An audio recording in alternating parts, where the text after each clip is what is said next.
Hello दोस्तों, कैसे हैं आप सब। दोस्तों मैं सी सुमित त्यागी, आप देख रहे हैं सुमित सर क्लासेस। और आज अपने इस वीडियो लेक्चर में मैं आपके साथ डिस्कस करूंगा वही टॉपिक जो हमने अपने लास्ट लेक्चर में लास्ट क्लास में स्टार्ट किया था, guarantee of profit to a partner. Partnership fundamental का ये लास्ट टॉपिक है। उसी की कंटिन्यूएशन, जो आपका लास्ट लेक्चर है उसी की कंटिन्यूएशन में ये लेक्चर आज का हमारा रहेगा। फिर भी आपको कोई डाउट्स होंगे तो आप कमेंट कीजिएगा, उन क्वेश्चंस को हम सॉल्व करेंगे। तो चलिए दोस्तों शुरू करते हैं अपना ये आज का लेक्चर हम लोग।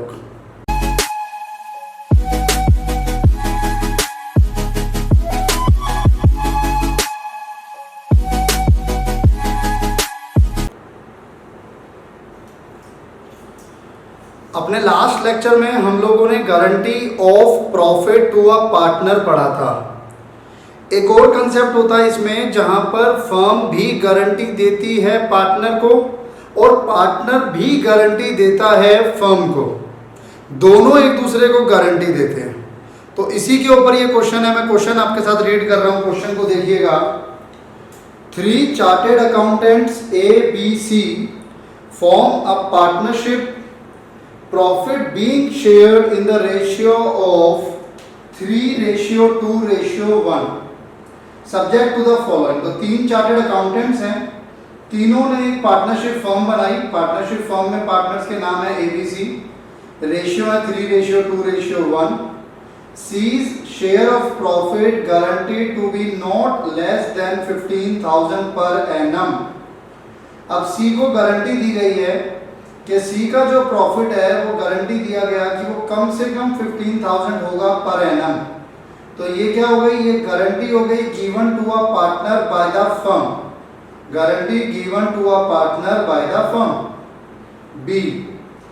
B gives a guarantee to the effect that gross fee earned by him for the firm shall be equal to his average gross fee of the preceding 5 years when he was carrying on profession alone, which on an average works out at rupees 25,000। ध्यान से इस entry को word to word दोबारा सुनो और समझो। यहाँ पर पार्टनर जो बी है वो गारंटी दे रहा है फर्म को। क्या गारंटी दे रहा है? That gross fee earned by him for the firm, कि वो जो पैसा कमाकर लाएगा फर्म के लिए, शैल बी इक्वल, वो बराबर होगा, to his average gross fee of the preceding 5 year, उस अमाउंट के जो अमाउंट मिस्टर बी कमाता था एवरेजली पिछले 5 साल में, when he was carrying on profession alone, जब वो अकेले काम करता था, फर्म में नहीं काम करता था। तो जितना वो अकेले कमाता था पिछले 5 साल में एवरेजली, उतना वो कम से कम फर्म को कमाकर देगा। Which on an average works out at rupees 25,000। और ये 25,000 अमाउंट क्या है? ये वो एवरेज अमाउंट है जो वो पिछले 5 साल में कमाया था उसने। तो उसे 25,000 ही कमाकर देने थे फर्म को भी। The profit for the first year of the partnership are rupees 75,000। The gross fee earned by B for the firm is rupees 16,000। यहाँ गड़बड़ हुई है, देखो। प्रॉफिट जो फर्म ने कमाया वो 75 था। 75,000 में ग्रॉस फी जो बी ने कमा कर दी वो कितनी थी? सिर्फ 16, जबकि बी ने कितने का प्रॉमिस किया था? 25 का। तो 9,000 कम पड़ रहे हैं। You are required to show profit and loss appropriation account after giving effect to the above. तो इसमें 2 अलग अलग गारंटी है।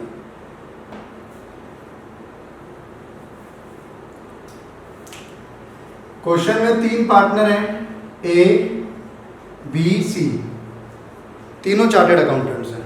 अब 2 अलग अलग गारंटी है यहाँ पर। एक गारंटी तो ए को दी गई,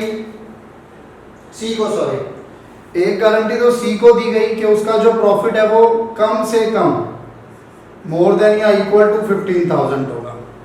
एक गारंटी बी ने दी थी फर्म को। बी ने दी थी गारंटी फर्म को। क्या गारंटी दी थी बी ने? बी ने ये कहा था कि मैं उतने का कमाई कम से कम फर्म के लिए जरूर करूंगा जितनी फीस मैं अकेले कमाता था when I was doing business alone. और जितना वो अकेले कमाता था वो कितना कमाता था 25,000, लेकिन उसने कमाकर कितना दिया फर्म को, उसने कमाकर दिया 16,000। तो ध्यान से देखिएगा, एक बार सॉल्यूशन देता हूं मैं आपको, उसके बाद देखते हैं कोई डाउट होगा तो। Profit and loss appropriation account for the year ended 31st March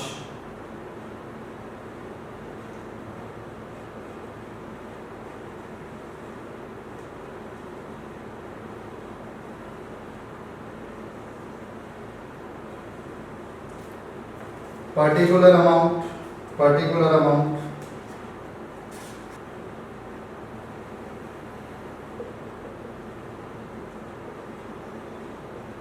starting होगी बाय नेट प्रॉफिट। कितना प्रॉफिट था जो फर्म ने अर्न किया, 75,000। अच्छा, ये जो 75,000 का प्रॉफिट है ना, ये कहाँ से आया होगा? ए भी लाया होगा कमा के, बी भी लाया होगा और सी भी लाया होगा। अब बी जो लाया है ना कमाकर, वो लाया सिर्फ 16,000, जबकि बी की गारंटी कितनी थी? 25,000 की, यानी 9,000 कम पड़ रहा है, जो कि मैं बी की कैपिटल में से काटूंगा। 25,000 बोला था बी ने मैं कमाकर दूंगा फर्म को, लेकिन कमाकर कितने दिए? सिर्फ 16,000। तो 9,000 कम पड़ रहा है, जो कि मैंने बी की कैपिटल में से काटे, और इस तरीके से मेरे पास टोटल जो नेट प्रॉफिट आ गया फर्म के पास, वो 84,000 आ गया। अब ये 84,000 आप डिवाइड करेंगे पार्टनर्स में, उनकी रेशियो में। पार्टनर्स का नाम ए, बी, सी। रेशियो क्या है पार्टनर्स की, बताना जरा।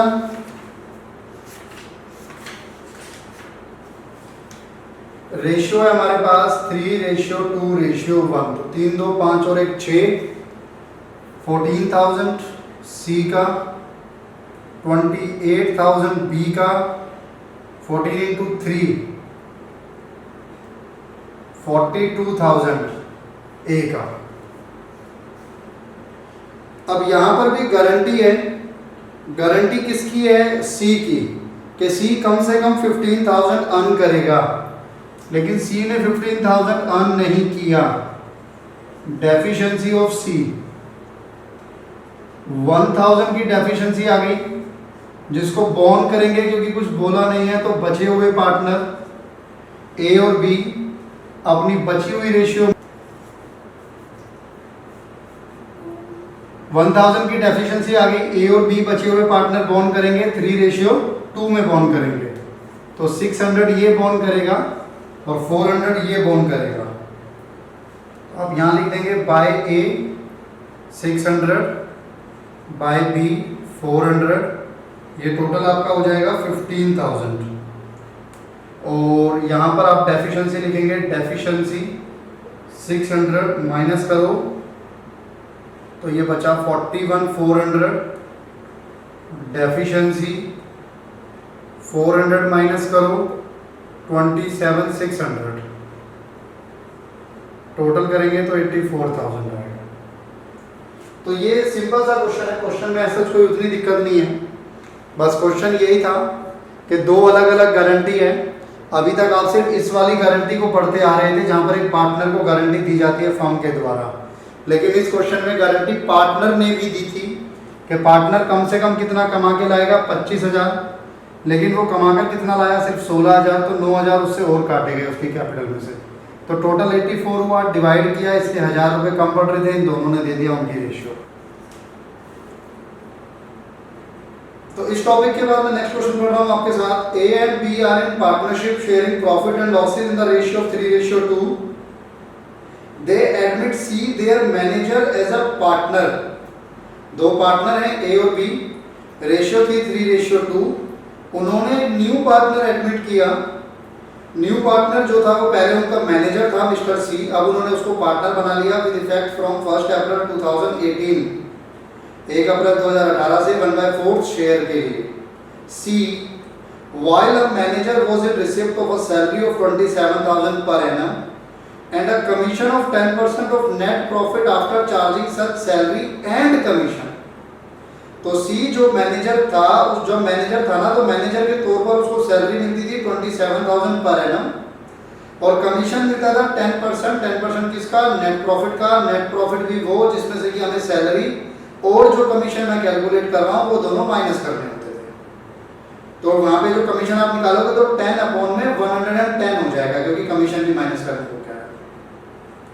इन term of the partnership deed, any excess amount which C will be entitled to receive as a partner over the amount which would have been due to him if he continued to be manager would have to be personally borne by A out of his share of profit। कहता है partnership deed के अनुसार any excess amount, कोई भी excess amount, किसका excess, which C will be entitled to receive as a partner over the amount which would have been due to him if he continued to be manager। यानी मान लो manager के तौर पर उसको total मिलता 1 लाख, लेकिन अब पार्टनर के तौर पर उसको मिलने लगा 1,25,000। तो ये जो 25,000 है ना, ये एक्सेस अमाउंट है, और ये एक्सेस अमाउंट कौन बोन करेगा? ये एक्सेस अमाउंट बोन करेगा personally mister A. Profit given है 2,25,000। You are required to show the P&L appropriation account for the year ended 31 March 2019। चलिए शुरू करते हैं। Answer, profit and loss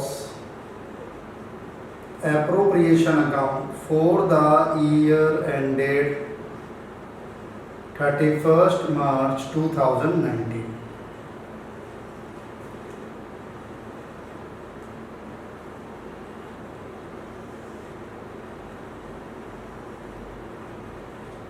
particulars, amount, particulars amount. Starting करेंगे net profit से। By net profit 2,25,000। आपने partner बनाया किसको? सी को, और वो भी कितने शेयर के लिए? 1/4 शेयर के लिए। C share as a partner. बात करते हैं पार्टनर के तौर पर सी को शेयर कितना है?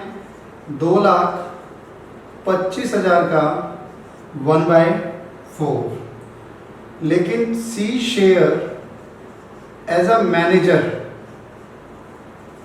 कितना होता? मैनेजर के तौर पर उसको सैलरी मिलती कितनी? 27,000 पर एनम,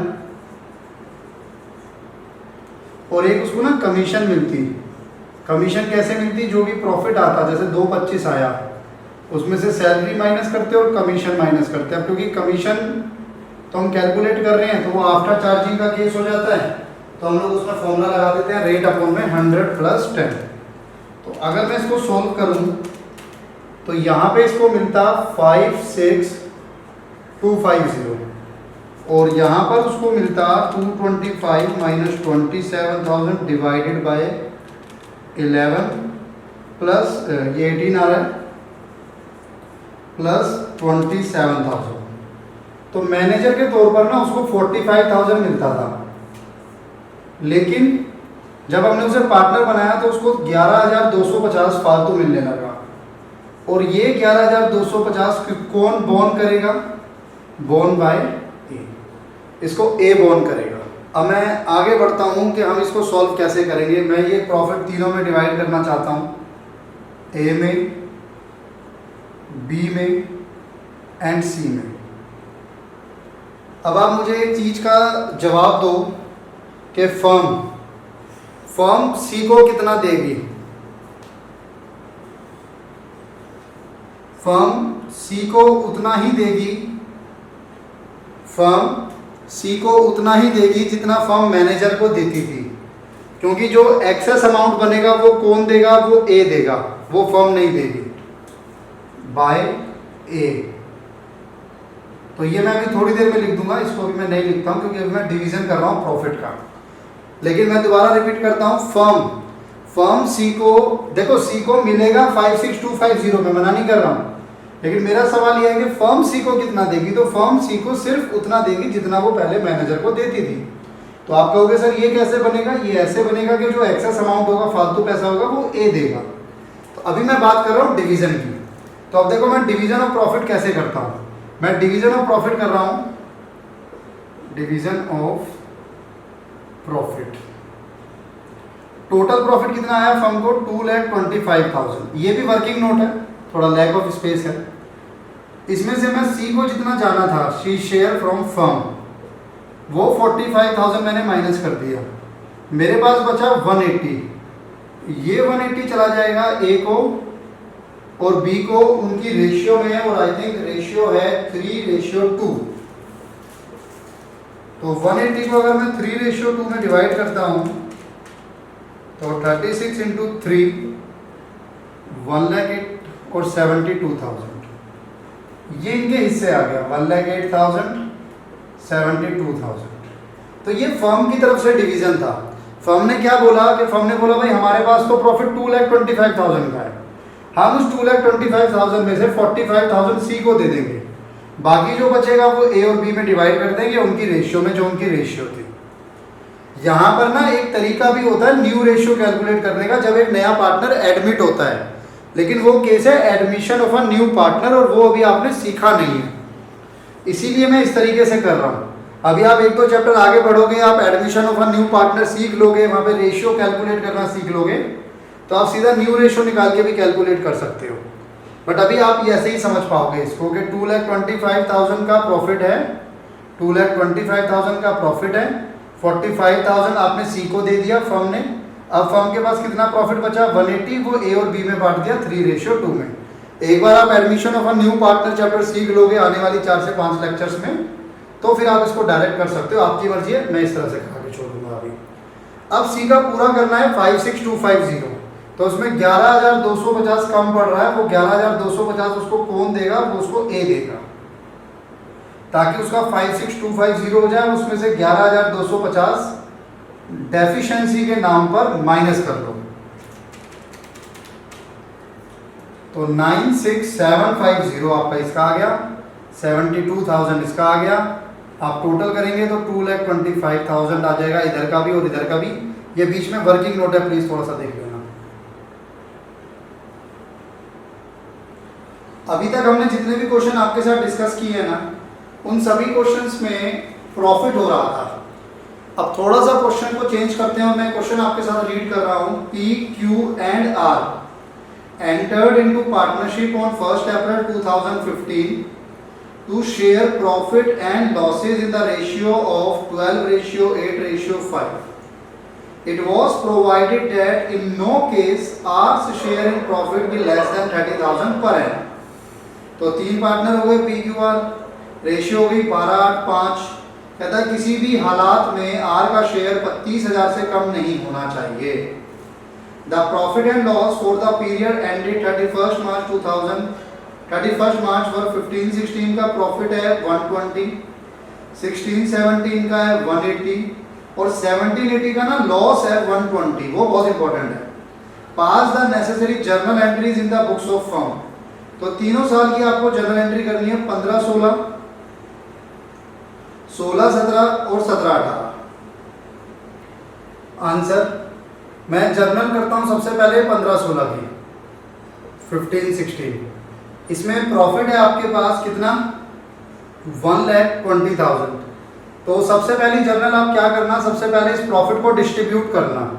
तो प्रॉफिट होगा पार्टनर्स में डिस्ट्रीब्यूट, पी क्यू आर में एंट्री होगी P and L appropriations account debit to P's capital account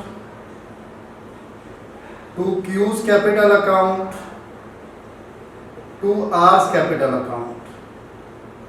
ratio है 12:8:20 5:25 5:25। देखना जरा कितना आएगा, 1 पी का आप बता रहे हो 57,600, क्यू का 38,400, 24,000। तो इस तरीके से आपने 1,20,000 एप्रोप्रिएट कर लिया अमंग पार्टनर्स। अब दिक्कत क्या है कि आर का जो गारंटी है वो है 30,000, लेकिन आर को मिला कितना, सिर्फ 24,000। तो आर के में कम रह गया कितना, 6,000। और ये जो आर में कम रह गया ये कौन भरेगा, क्योंकि ऐसा तो कुछ बताया नहीं कि कोई स्पेसिफिक बताया हो। तो बचे हुए पार्टनर पी और क्यू भरेंगे। तो पी और क्यू की कैपिटल डेबिट हो जाएगी, P's capital account debit, Q's capital account debit, और किसको मिल जाएगा, ये आर को मिल जाएगा। टू आर्स कैपिटल अकाउंट कितना मिलेगा, 6,000। कि किस रेशियो में, उनकी बची हुई रेशियो जो कि है 12:8। तो 20 से करता हूं अगर मैं इसको, तो 300, 12 या 3600 एंड 2400 बीइंग डेफिशिएंसी बोन। ये मेरा 15-16 का था। अगर आप 16-17 का भी करोगे तो सेम आएगा। 16-17 का आई थिंक डेफिशिएंसी नहीं आएगी। आप अगर देखो 16-17 में नो डेफिशिएंसी है तो सिर्फ ये एंट्री होके रह जाएगी। तो मैं आपके साथ सीधा बात करता हूं, जर्नल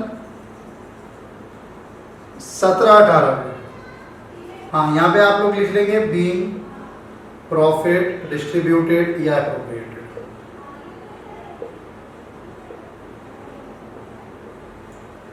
ये 15-16 मैंने कराया।